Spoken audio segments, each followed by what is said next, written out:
Hello, and welcome to our podcast, everyone. I am William, and I am joined here by the wonderful Christine. Today, we are going to talk about something that no one tells you when you are trying to learn English. Hi, William. I am so excited for this episode because this topic could change everything for our listeners.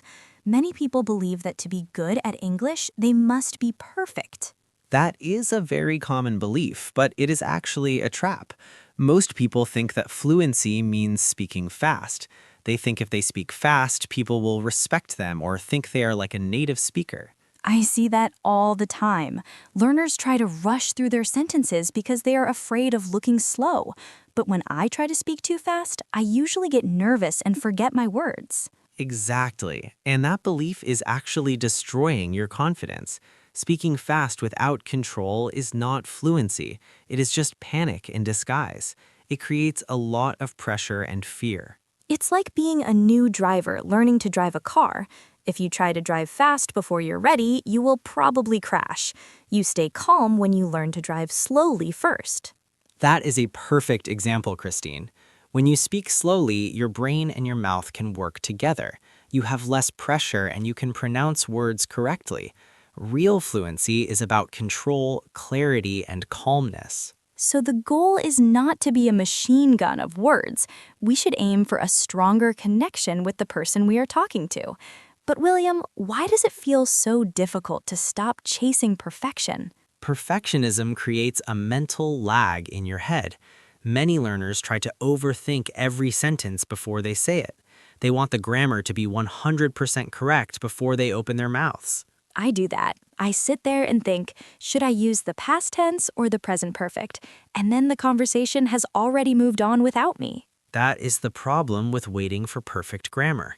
Grammar is improved through speaking, not before it. If you always wait to be perfect, you will stay silent. And that silence makes me feel like my English is bad, which kills my confidence even more.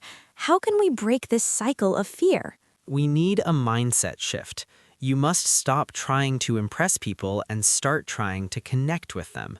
Confidence does not come from knowing 10,000 words. What does it come from then? It comes from being in control of your own voice. It comes from knowing your speed and staying calm even when you make a mistake. You have to accept yourself at your current level and grow from there. That sounds very reassuring.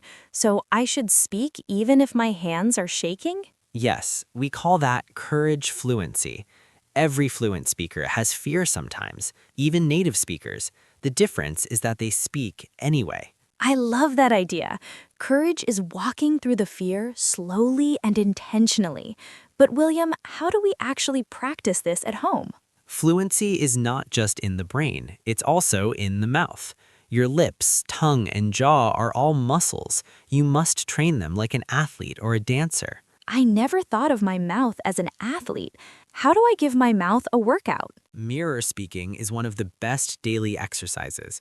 Stand in front of a mirror for 10 minutes and talk to yourself in English.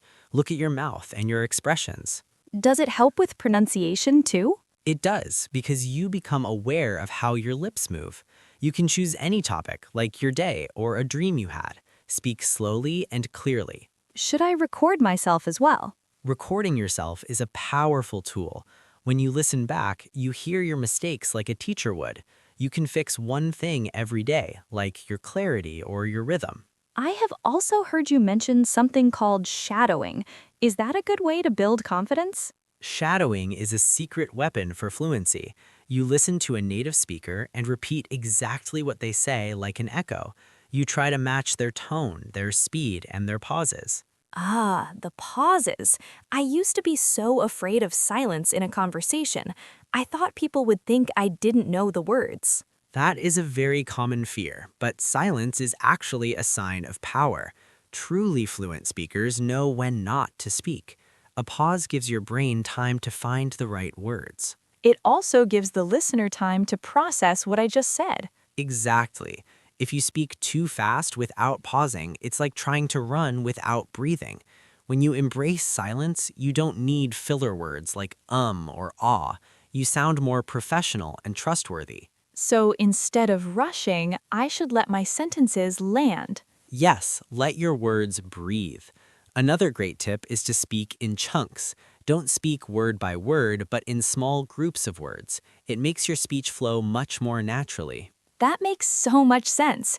William, I also find that I translate everything in my head before I speak. It makes me feel so slow. To stop translating, you must make English your inner voice.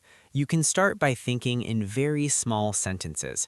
Instead of thinking in your native language, think, I will cook rice today. Can I do this while I'm doing chores? Yes, you should narrate your day like a story. Say things like, I am making coffee now, or the water is hot. Don't worry if the sentences are basic. The goal is presence in English, not perfection. It's like turning my house into an English zone. It is. You can also name every object you see around you. Look at your fan, your curtains, or your remote. If you don't know a word, search for it and say it 3 times. That builds vocabulary without using boring textbooks. William, what about learners who are very shy to speak to others? You can start by speaking to imaginary people. Imagine you are giving a speech or having an interview. This trains your brain to respond under pressure when no one is watching. I like that idea because no one is there to judge me. Right. And you should try the 1-minute topic challenge. Set a timer and speak about a topic like your favorite food for 60 seconds without stopping. What if I get stuck or forget a word during that minute? Just keep going. Use simple words to explain the idea.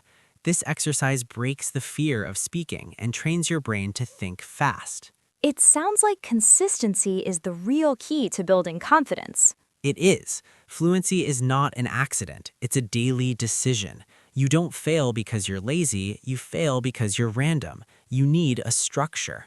Can you give us a simple plan for our listeners to follow? Of course. In the morning, do your mirror talk for 10 minutes. In the afternoon, try the 1-minute topic challenge. And in the evening, do a quick recap of your day. A recap? You mean just talking about what I did? Yes, spend 5 minutes before bed speaking aloud about your day. Say, I woke up, I worked, I felt tired. It's okay if you make mistakes. This builds your storytelling muscles. This plan feels very manageable, even for busy people. It shows that small, consistent steps are how you become fluent for life. Well said, Christine. You don't need to do everything perfectly. You just need to show up every day with discipline. I think our listeners will feel much more confident now. They don't need to speak like a machine gun. They just need to be themselves. Exactly. Speak like the person you are becoming, not like the person you used to be. Your voice matters, and you're making progress every single day. That is so motivating.